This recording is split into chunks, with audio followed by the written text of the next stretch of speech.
لكم ويغفر لكم ذنوبكم ومن يطع الله ورسوله فقد فاز فوزا عظيما. أما بعد فإن خير الحديث كتاب الله وخير الهدي هدي محمد صلى الله عليه وسلم وشر الأمور محدثاتها وكل محدثة بدعة وكل بدعة ضلالة وكل ضلالة في النار. أعوذ بالله من الشيطان الرجيم.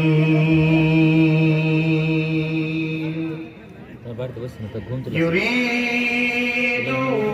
ليطفئوا نور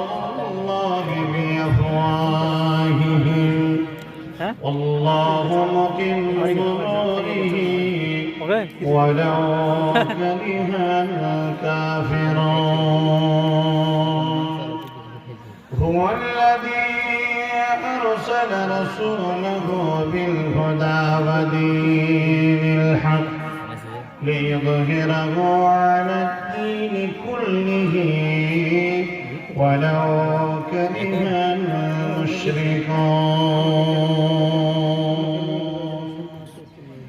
بسم الله الرحمن الرحيم.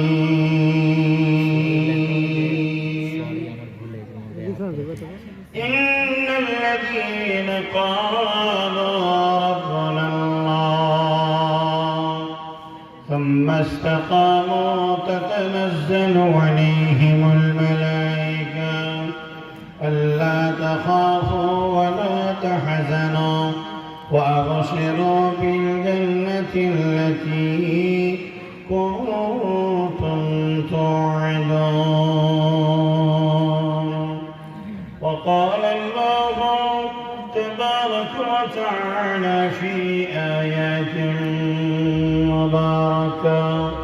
قل إن الصلاة ونصري ومحياي ومماتي لله رب العالمين. وعن أبي هريرة رضي الله تعالى عنه قال قيل يا رسول الله من أكرم الناس؟ قال أتقاهم. فقالوا ليس نسأل هذا. قال فيوسف نبي الله ابن نبي الله ابن خليل الله. فقالوا ليس نسأل هذا. قال فعن عجين العرب تسألوني خيارهم في الجاهلية وخيارهم في الإسلام إذا فقهوا.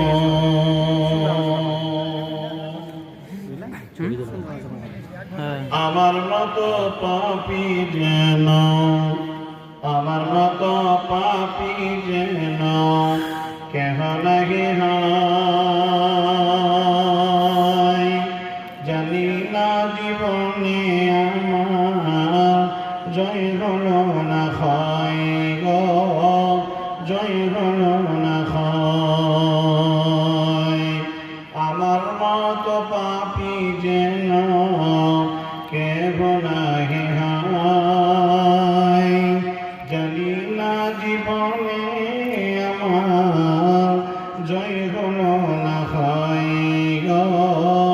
জয় হলো না হয়। পাপ আমাকে করবে আজ হব নরকবাসী তব কেন শোক ছেড়ে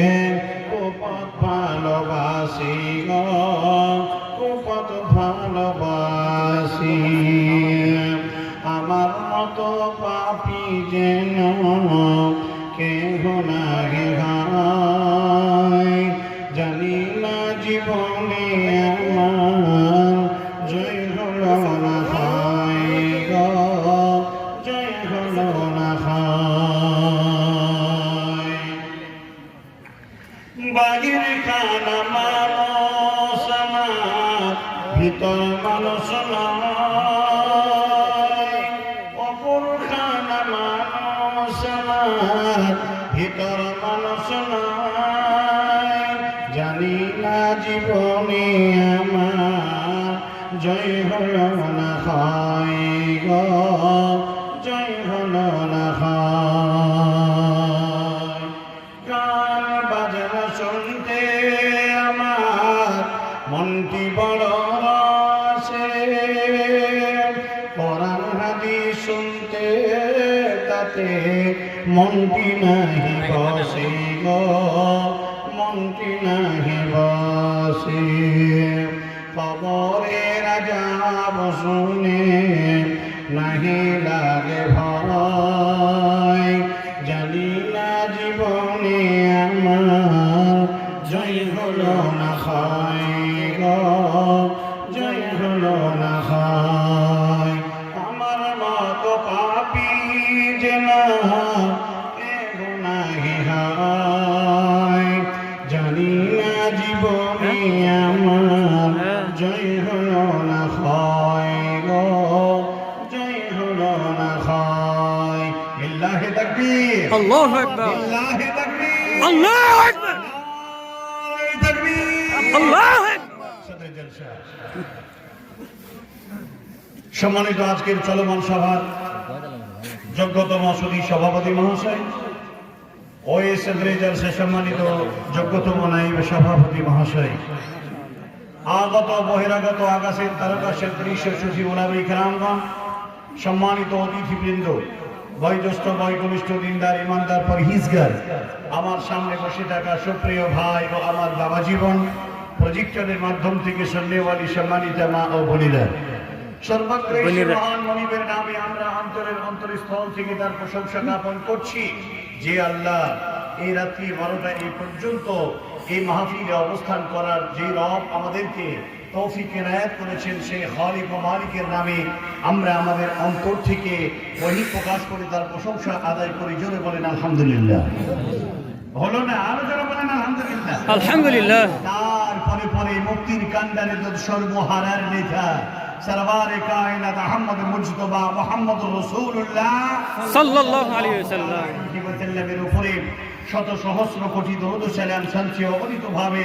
বৃষ্টির ন্যায় বর্ষিত হোক সকলেই একবার বলি আল্লাহুম্মা আমিন আল্লাহুম্মা সাল্লি আলাইহি আল্লাহুম্মা বারিক আলাইহি বারিক সাল্লিমান তাসলিমান কাসীরান কাসীরা আজকে আমি আপনার সামনে কোরআনুল কারীম সূরা নাম্বার 41 সূরা ফুসিলাত আয়াত নাম্বার 30 আমি আপনার সামনে তেলাওয়াত করেছি পবিত্র কোরআনুল কারীম সূরা নাম্বার 6 সূরা আন-নাহল আয়াত নাম্বার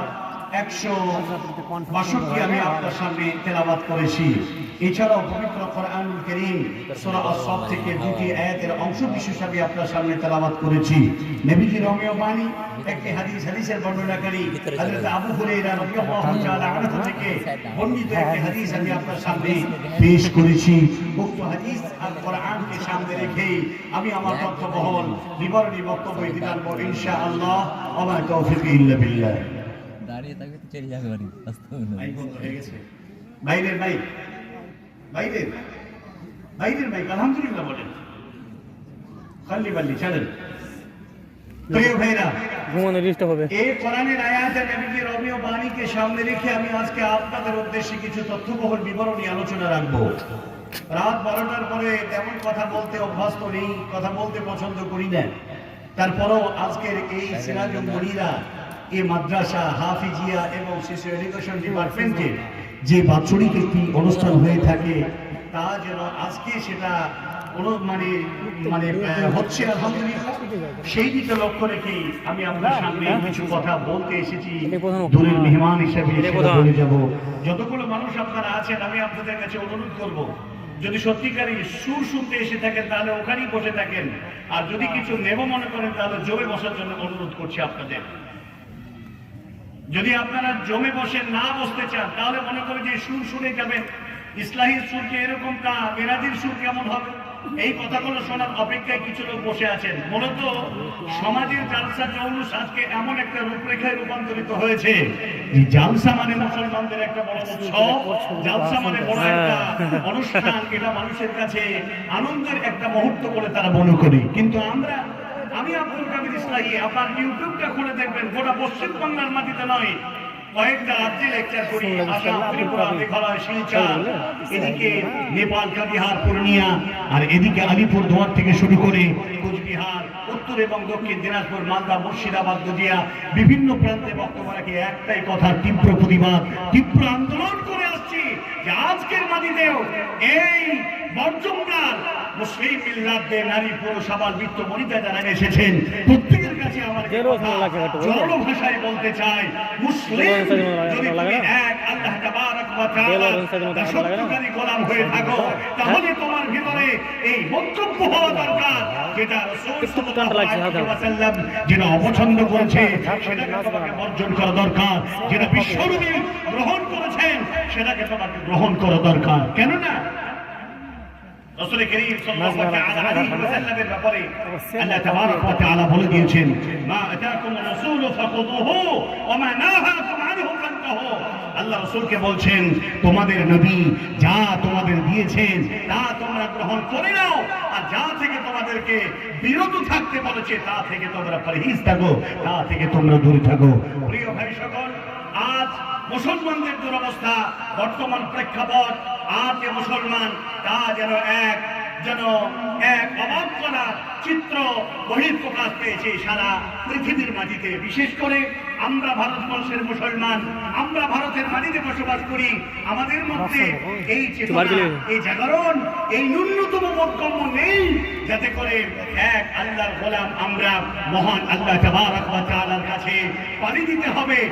আর আমাদের কৃষ্টি কালচার, আমাদের বিহেভ, আমাদের আখলাক, আমাদের নীতি, আমাদের চলার নীতি নৈতিকতা, যে পথ পদ্ধতিকে আমরা অবলম্বন করেছি, এই পথ পদ্ধতি অবলম্বন করার কারণে সারা পৃথিবীর বাতিল শক্তি, আল্লাহ দ্রোহী, ইসলাম দ্রোহী, কোরআন দ্রোহী এবং মুহাম্মদ রাসূলুল্লাহ যারা বলেন সাল্লাল্লাহু আলাইহি ওয়াসাল্লামের যারা ঘোর সূত্র, তাদের কাছে লাভ ঝাঁটা আমরা খাওয়ার জন্য যেন সদা প্রস্তুত হয়ে বসে আছে। আজকে সারা ভারতবর্ষের মুসলমানদের মধ্যে বর্তমান এই পশ্চিম বাংলার মুসলমানদের কথায়, মুর্শিদাবাদের মুসলমানদের কথা আমি আপনার কাছে তুলে ধরি। মুসলমানদের শুধুমাত্র দুটি উৎসব, এক ঈদ উল আযহা আর একটি হলো ঈদ উল ফিতর। কিন্তু দেখা গেল মুসলমানদের মধ্যে আরো কিছু উৎসব যেন প্রকাশ পেল, জালসা যেন সমাজের এমন একটি রূপরেখায় রূপান্তরিত হয়েছে যা মুসলিমদেরকে যেন জালসা দিয়ে এক উৎসব এমন ভাবে বহিঃপ্রকাশ পেল যেন অমুসলমানদের কৃষ্টি কালচারের সঙ্গে আমাদের কৃষ্টি কালচার মিশে গেল। আমি তো একটি কথা বলতাম, দুর্গা আর দরগা মিলে মিশে গেছে, এই জাতির আর কোনো অস্তিত্ব নেই। আজকে আমি আপনার কাছে বলতে চাই, জালসা জৌলুস যে আজকে সারা রাত ধরে এখানে হচ্ছে বা হবে, এটা বড় কথা নয়। বড় কথা হলো যারা আমার সামনে বসে থাকবে এই সমস্ত শ্রোতা মণ্ডলীরা কি শিখে গেল, কি আমল করবে, কি তারা ভান্ডারে নিয়ে গেল, প্রত্যেকটা বাচ্চাকে আর তার মতন করে জবাবদিহি করতে হবে। এই মঞ্চ বসে তার বক্তব্যতে যদি মানুষের হৃদয় পরিশোধন না হয় তাহলে তুমি যে কি বক্তব্য রাখলে? আরে বক্তা তো সমাজের মাটিতে এমন একটা প্রথা, এমন একটা রীতিনীতি হয়ে গেছে। আজকে দেখেন যে আজ জালসা কমিটি যদি বক্তা জালসার জন্য যিনি বক্তা নির্বাচন করে, তো বক্তার মাঝে যারা বক্তা তাদের মধ্যে এই জাগরণে টেন্ডেন্সি তাদের ঢুকে গেছে, বক্তা চাই টাকা, বক্তা চাই টাকা, আর কমিটি চাই ভাইরাল বক্তা। ইউটিউবের পর্দায়, ফেসবুকের পর্দায় যার বেশি ফাটাফাটি, যার বেশি ভিউ লাইক, যার বেশি সুনাম, এই সমস্ত বক্তাদেরকে নিয়ে আসতে হবে। তার ভান্ডারে কিন্তু থাক আর না থাক, কথা ঠিক বলছি না বেঠিক বলছি? সুতরাং এই সমস্ত বক্তাদেরকে ভাইরাল বক্তা হিসাবে আমরা নিয়ে আসছি। আগেরটাকে বলছি আমি বারংবার আমরা আগে কোনটা বলছি? বক্তা চাই টাকা, কমিটি চাই ভাইরাল বক্তা,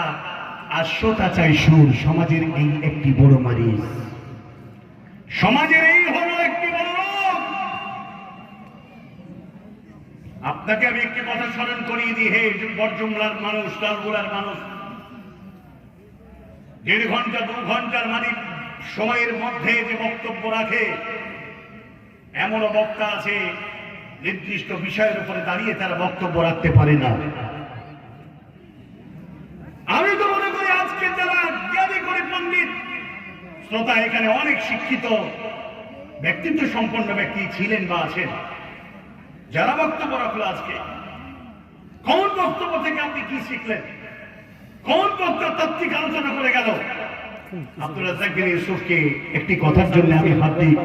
অভিনন্দন এবং খুব মানে তাকে আমার পক্ষ থেকে সারপ্রাইজ বা ভালোবাসা আহলান ওয়া সাহলান জানাই। সারা রাত ধরে বক্তার বক্তব্য শুনলো, বলছি যে আজকে যে বরজমলাতে জালসা হলো, যা বক্তব্য রেখে গেল, 1.5-2 ঘন্টা ফাটাফাটি বক্তব্য, তুমি কি গিয়েছিলে? তো আমি তো আমার নসিবে যাওয়া হয়নি। তো কি বললো, কি বিষয়ে বললো, কোন টপিক বললো, জাহান্নাম বললো না জান্নাত বললো? তো বলছে সেই তো যে কি বললো তা জানি না, সেই বক্তব্য। কারণ জানো তাহলে 1.5 ঘন্টা 2 ঘন্টা বক্তব্যের মাঝে 26 খানা গজল বলে সময় নষ্ট করেছে। কথাই বলছি। আমি আপনার কাছে প্রশ্ন চিহ্নিত করতে চাই, এই জায়গায় দাঁড়িয়ে কথা বলে যারা, তারা হলো সমাজের কর্ণধার, লিডার, রেসপন্সিবিলিটি। তাদের কাছে সমাজ কিছু চায়। ভারতবর্ষের মুসলমানদের আজকে যে দুরবস্থা,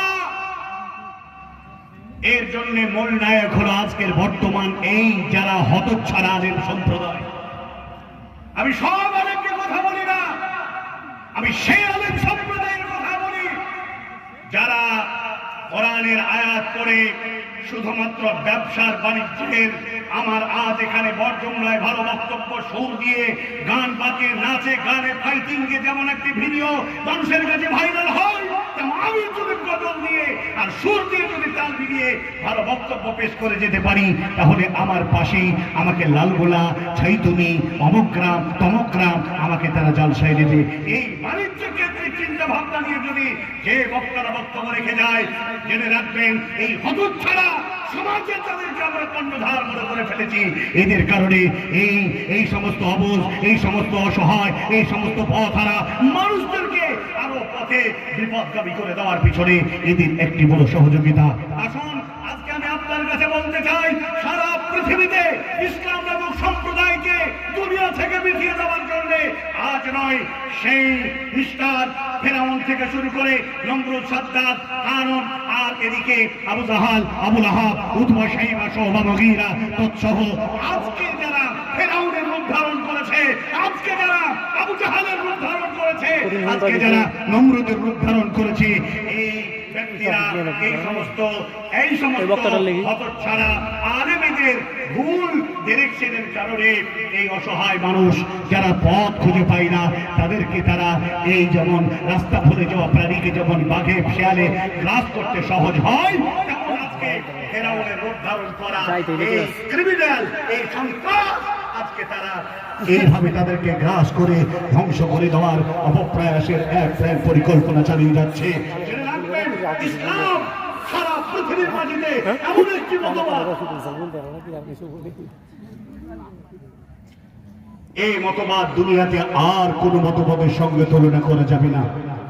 প্রজেক্টর বন্ধ হয়ে আছে, প্রজেক্টর বেলা ঘুমিয়ে গেছে, এত রাত পর্যন্ত জানতে পারে নাকি? ডাকে ডাকে প্রজেক্টর আজ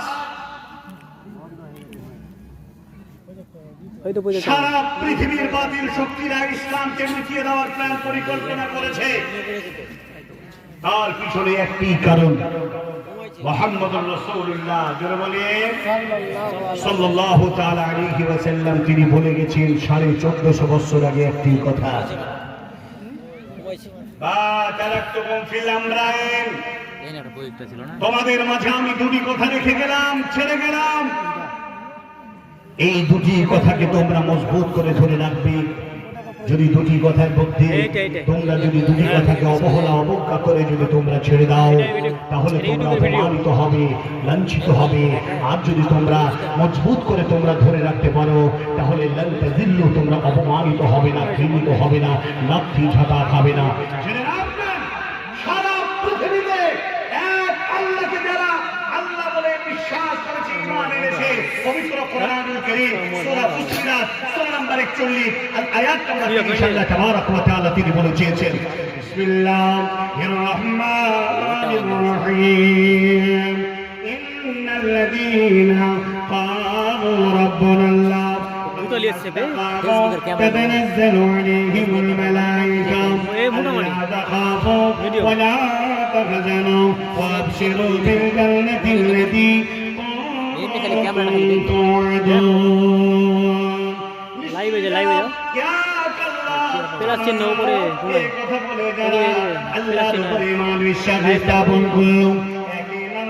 বিশ্বাস স্থাপন করল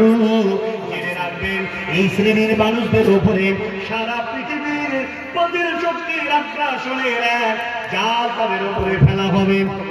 তাকে গ্রাস করবে ঘুষ তাকে গ্রাস করবে সারা পৃথিবীতে তাদেরকে যেন আল্লাহ পথ থেকে তাদেরকে দূরে সরিয়ে দেওয়ার চেষ্টা করবে চার্জ শেষ হয়ে গেছে ফেসবুক ক্যামেরা সাদা হয়ে গেছে সম্পন্ন আল্লাহর গোলাম যারা আল্লাহ তাবারক ওয়া তাআলা কে যারা এক করে বিশ্বাস স্থাপন করেছে এমনিদিকের মতো নরক হবে তারাই স্বাভাবিক হয়ে দাঁড়াবে ভারতবর্ষের মাটিতে এই তকমা এই ছোঁয়া থেকে কেউ আমরা বেঁচে নাই আজকে রাজস্থানের মাটিতে আল্লাহ তাবারক ওয়া তাআলা কালামুল্লাহ মুসলমানদের এমন একটি ধর্মগ্রন্থ এই কোরআনুল কারীম যেটা মুসলমানদের এক হৃদয়ের স্পন্দন কোরআন তেলাওয়াত করতেছিলেন মাওলানা সাইয়্যিদ খুরশিদ রাহিমাহুল্লাহ আর হঠাৎ করে দরজায় আঘাত এসে গেল দরজা খোলা হলো দরজায় দেখা গেল খুলে দিয়ে বেশ কিছু লোকেরা কোরআন শ্রবণ করতেছিলেন আর মাওলানা সাইয়্যিদ খুরশিদ রাহিমাহুল্লাহ কোরআন তেলাওয়াত করতেছিলেন হঠাৎ করে বলল কোরআন তেলাওয়াত বন্ধ করো কেন ভারতবর্ষের মাটিতে কোরআন তেলাওয়াত করা চলবে না রেশিও চেঞ্জ করতে হবে কেন চলবে না ফোরকে আর সেখানে অস্ত্র দিয়ে 16 এ দেখো এটা করো এটা তারা সেখান থেকে ভাগড়ে পালিয়ে গেল সুপ্রিয় ভাইরা আমি আজকে আপনার কাছে কথা বলতে এসেছি 16 না 19 করতে হবে মাওলানা শহীদ খুরশিদ রাহিমাহুল্লাহকে গ্রেফতার করা হলো অপরাধ কি ইন্নাল্লাযীনা ক্বালু রাব্বুনাল্লাহ আমার রব আল্লাহ কি মোবাইল রে আল্লাহর দেওয়া বিধান সারা পৃথিবীর মানুষদেরকে তেলাওয়াত করে শ্রবণ করাচ্ছে কোরআন এমন একটি কিতাব মানুষের জন্মলগ্ন থেকে ছোট করো মৃত্যু দেওয়ার হাসার নাসর পর্যন্ত টোটাল টু এভরিথিং এই কোরআনুল কারীমের মধ্যে বিশদ বিবরণ মধ্যে দেওয়া আছে এটা আছে এটা করতে হবে খুরশিদ রাহিমাহুল্লাহ একমাত্র আল্লাহ তাবারক ওয়া তাআলা কোরআনুল কারীমের মানে অনুসারী তেলাওয়াতকারী একজন কারি সাহেব অপরাধ কি ছিল সাইয়্যিদ খুরশিদ রাহিমাহুল্লাহকে গ্রেফতার করে বললেন তুমি যে মুখ দিয়ে কোরআন তেলাওয়াত করেছিলে সেই জিহ্বাখানা বের করো জিহ্বাখানা বের করলেন জিহ্বাখানা তারা ধরে টেনে ছুরি দিয়ে তারা কেটে নিল শুধু তাই নয় বিবস্ত্র করে তার নাভির নিচে সম্ভ্রমটাকেও তারা কর্তন কেটে নিল প্রিয় ভাইরা এরপরে তাকে আগুন জ্বালিয়ে শাল কাঠের আগুনের আগার তৈরি করে টোটাল মানুষটাকে ঝুলসিয়ে হত্যা করে দেওয়া হলো আজকে আমি আপনার কাছে বলতে এসেছি সেই কথা সেই কোরআনের অনুসারী আপনারা সেই কোরআনের অনুসারী আজকে এখানে বসে আছেন নারী পুরুষ আবার বৃদ্ধ আমি আপনার কাছে বলতে এসেছি আসুন আজকে আপনি ভুলে যান দুনিয়া আজকে ভুলে যান শয়তানি অপকর্মর পথ আপনি ভুলে যান শয়তানের প্রধান